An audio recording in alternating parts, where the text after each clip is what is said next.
C'était il y a 30 ans, le 25 juin 1991. La Slovénie et la Croatie décrétaient leur indépendance, marquant le début de la dislocation de la Yougoslavie. Nous sommes en compagnie de Alexis Troud, géopolitologue spécialiste des Balkans, auteur des livres Géopolitique de la Serbie et Balkans, un éclatement programmé. Avenir, Balkans, la désintégration. Bonjour Alexis Troud. Bonjour Philippe. Tout d'abord, la Yougoslavie, c'est un pays qui est né en 1918 du démantèlement de l'Empire austro-hongrois.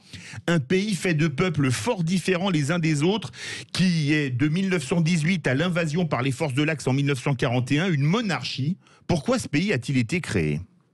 Alors en fait, c'est une très bonne question. Il faut revenir à la genèse. La Yougoslavie, en fait, c'est un projet français. En 1918, on sort d'une guerre où 500 000 soldats français, serbes et russes ont combattu ensemble dans l'armée française d'Orient. Et croyez-moi, en province, en France, on s'en souvient encore. Et en Serbie encore plus. Et donc, si vous voulez, la Serbie, qui était ce pays indépendant au XIXe siècle, a porté un projet qui a été soutenu par la France. L'Italie ou l'Angleterre n'en voulaient pas du tout. Et donc, la France a mis en place une monarchie avec une dynastie serbe, celle des Karađorđević, un modèle français avec des départements. Même les frontières ont été faites par les Français, comme le géographe Ernest Denis. Et donc, c'est la France qui a vraiment créé ce pays parce qu'elle avait intérêt, évidemment, à bloquer les empires centraux dans les années 20 et 30. Alors justement, en 1941, le pays est démantelé une première fois, puisqu'une partie de la Slovénie est annexée par l'Allemagne, une autre par l'Italie, le Kosovo est annexé par l'Albanie, la Macédoine par la Bulgarie, la Serbie est occupée par l'Allemagne et la Croatie par l'Allemagne et l'Italie. Bref, le premier démantèlement de la Yougoslavie a eu lieu pile 50 ans avant 1991, non ? Exactement. Et d'ailleurs, lorsque les guerres ont commencé en 91, chaque parti se souvenait très bien des affres de la Seconde Guerre, puisque le système communiste de 45 à 91 a tout mis sous le tapis. Alors, qu'est-ce qui s'est passé entre 41 et 44 ? Eh bien, c'est la puissance allemande qui, au printemps 41, envahit la Yougoslavie pour arriver en Grèce. Elle est accueillie à bras ouverts par le régime croate Ustashi à Zagreb, mais le régime d'Ante Pavelić, clérico-fasciste.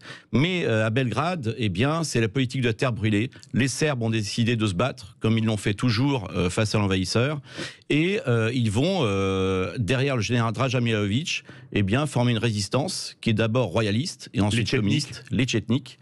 Et donc, ils vont se battre avec acharnement, sauf qu'ils ont face à eux au moins 3 ennemis. Je l'ai dit, les Croates Ustashi qui vont créer Jasenovac, c'est l'Auschwitz des Balkans. À Jasenovac, il y a eu au moins 300 000 morts exécutés à coups de pioche ou de pierre par les Croates Ustashi. Certains historiens disent jusqu'à 700 000, mais au moins 300 000 morts. Il y a en face d'eux aussi, il ne faut pas l'oublier, le Balikom Betar, un groupe albanais lié à l'Allemagne nazie, et les fameux SS Handjar. La section SS Handjar, bosniaque, musulmane, qui a fait allégeance à l'Allemagne nazie. Et tout ça, on va s'en rappeler en 1991, quand la guerre va commencer. Absolument. Donc, à la fin de la guerre, un homme réunifie le pays. Josip Broz, plus connu sous le nom de Tito. C'est un Croate qui a combattu les occupants et le régime Ustashi. Tito qui disait, je cite, « La Yougoslavie a 6 républiques, 5 nations, 4 langues, 3 religions, 2 alphabets et un seul parti. » Il réunifie le pays grâce à la dictature qu'il met en place, où les peuples yougoslaves de la Yougoslavie étaient prêts à revivre ensemble à l'époque. Moi, depuis 30 ans, j'essaye de démontrer que, contrairement à l'idée partagée par une certaine classe intellectuelle en France et qui a intérêt à le faire, Tito, contrairement à ce qu'il avait dit au début, fraternité, unité, au contraire, a joué sur les divisions et divisé pour mieux régner. Qu'est-ce qu'il fait ? Il impose une dictature de type stalinien dès 1945, ce qui fait qu'en 1948 déjà, tous les gens qui ont fait allégeance à Staline et qui lui ont tourné le dos, eh bien, il va les envoyer simplement, purement et simplement, dans le premier camp, si vous voulez, à la vietnamienne, sur une île, l'île nue, Goliotok, qui a duré 8 ans. Tous les cadres dirigeants du parti, plus ou moins importants, sont passés par Goliotok, mais aussi tous les dignitaires religieux. Et donc, Vlade Dapčević, par exemple, un des principaux opposants à Tito, m'a dit, en 98, quand j'ai fait un documentaire sur Goliotok, il m'a dit, mais déjà, la Yougoslavie était morte, puisque Tito a joué sur les divisions. Et ces divisions, il va les accentuer. Il crée une église orthodoxe complètement fictive, l'église de Macédoine, et surtout, il crée la nation musulmane avec un M majuscule. Et c'est ça qui a créé le début des problèmes à partir des années 1960. Alors justement, le 9 novembre 89, le mur de Berlin tombe. 13 mois plus tard, le 23 décembre 90, 88,5% des Slovènes votent pour leur indépendance. Le 2 mai 91, 93,24% des Croates votent pour l'indépendance.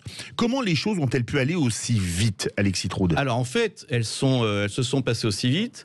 Il faut se souvenir, il faut que les auditeurs se souviennent que la Yougoslavie, c'était le pays bien avant la Pologne, la Tchécoslovaquie, qui devait rentrer dans la défunte CEE à la fin des années 80. Donc c'était un pays, si vous voulez, qui était le modèle des pays de l'Est. Or, ce que Tito n'avait pas vu, c'est que l'émigration croate, par exemple, préparait déjà la séparation. Pourquoi? Parce que dans le système titiste, il y avait le droit à la sécession depuis 1945. Et donc cette émigration croate préparait la sécession, soutenue par l'Allemagne. Et on le sait maintenant, tous les historiens en ont parlé, il y a eu le fameux plan Genscher de 1988. Hans-Dietrich Genscher, qui était ministre des Affaires étrangères allemand à l'époque. Exactement, qui prévoyait purement et simplement la désintégration de la Yougoslavie. Et il était soutenu en ça par les États-Unis, qui eux-mêmes, c'est le rapport de la CIA de 1989, qui prévoyait, à travers un processus, si vous voulez, de démocratie participative, eh bien, l'émiettement de la Yougoslavie. Alors justement, comment le pouvoir central à Belgrade et les autres républiques ont réagi à ces deux indépendances? Alors, le pouvoir central à Belgrade a mal réagi. Il n'a pas compris l'époque dans laquelle il était. C'était Slobodan Milošević qui, contrairement à ce qu'on dit, n'était pas nationaliste. Hein. C'était un véritable communiste, au contraire. Hein. Ces derniers discours le prouvent. Mais justement, il n'a pas compris que le monde allait changer. Lorsque la Slovénie tombe, il se dit, il n'y a pas de Serbes en Slovénie, donc je laisse tomber. Oui. Aucun pays n'aurait fait ça à sa place. Par contre, lorsque la Croatie se soulève, eh bien, ses souvenirs reviennent très vite, ces souvenirs refoulés dont on a parlé tout à l'heure.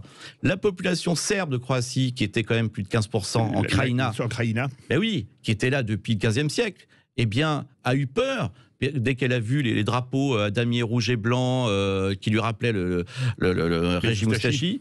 Elle était dans le régime, dans la constitution croate, reléguée en tant que citoyenne de seconde zone, et donc ils font des barricades. Et en Krajina, dans l'antenne de Krajina, ils vont se défendre contre la police croate, on le sait maintenant, qui a été entièrement formée par des vétérans américains.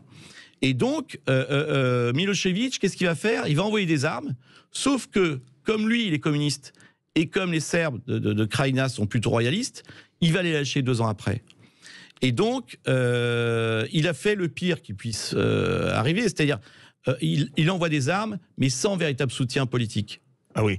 Et la communauté internationale, en particulier les pays européens, comment réagissent-ils?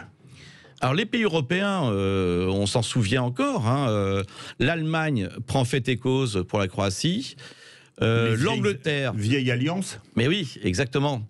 L'Angleterre, elle joue le jeu toujours perfide de la perfide Albion, c'est-à-dire c'est mon ami Jacques Hogarth qui a vu ces soldats britanniques soutenir des milices locales, même encore jusqu'en 1999. Et la France, elle est coincée. Pourquoi? François Mitterrand, dans mon dernier livre, j'en ai beaucoup parlé, François Mitterrand se souvenait que dans les camps d'internement au début de la Seconde Guerre mondiale, il avait eu des amis serbes et il était très fidèle en amitié et il l'a dit, jusqu'à la fin, jamais je ne ferai quelque chose contre la Serbie. Alors, oui, allez-y. Et si vous voulez, il était déjà pris au piège, puisque derrière lui, il y avait déjà ce mouvement défendu par Bernard Lévy, qui était un mouvement droit de l'homiste, qui voulait au contraire bombarder les Serbes dès le début, dès 1991. Donc la France est vraiment pris entre deux feux. Mais ce qu'il faut dire à nos auditeurs, c'est que déjà, il y a des acteurs beaucoup plus importants encore. La Russie est moribonde, mais par contre, la Turquie, l'Iran, l'Arabie Saoudite jouent leur jeu déjà. L'Arabie Saoudite soutient les fameux Moudjahidines en Bosnie, et ce qui a donné naissance aux premiers Émirats en Europe qui ont donné le clan de Roubaix en 1999, etc. etc. Hein, la genèse du djihadisme en Europe, c'est la Bosnie. Dernière question, le chef de l'armée yougoslave Veljko Tadijević, de père serbe et de mère croate, a déclaré le 12 mars 91, je cite, un plan insidieux a été élaboré pour détruire la Yougoslavie. La première étape est la guerre civile, la deuxième est l'intervention étrangère. Des régimes fantoches seront ensuite mis en place dans toute la Yougoslavie. Quand on voit ce qui s'est passé, a-t-il vu juste? Oui, il a tout à fait vu juste. C'est vrai qu'on peut parler, nous, en géopolitique, on parle d'États faillis ou d'États fantoches.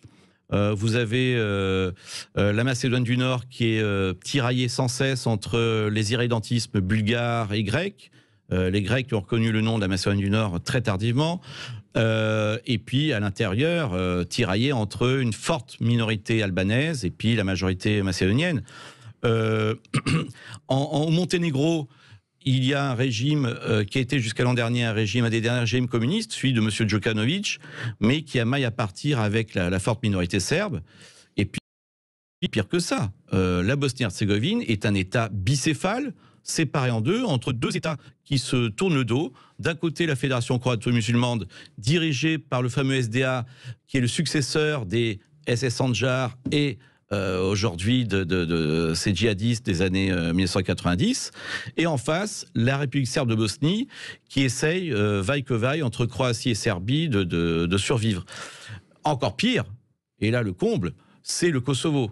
Le Kosovo, qui est l'exemple même de la faillite du système international, du fameux nation building, le rêve d'un pays multiethnique qui ne vit que dans la pauvreté, le pays le plus pauvre d'Europe et le plus fracturé, si vous voulez. Merci beaucoup Alexis Trout, géopolitologue spécialiste des Balkans, auteur des livres Géopolitique de la Serbie, Balkans, un éclatement programmé et Avenir, Balkans, la désintégration. C'était il y a 30 ans, le début de la dislocation de la Yougoslavie. Le menu de la prochaine demi-heure, on fera le point sur la première étape du Tour de France avec Vincent Barthaud, juste avant la sélection musicale de Bruno Dubois et le livre du dimanche, BRI, les formes de l'ombre de Philippe de Paris.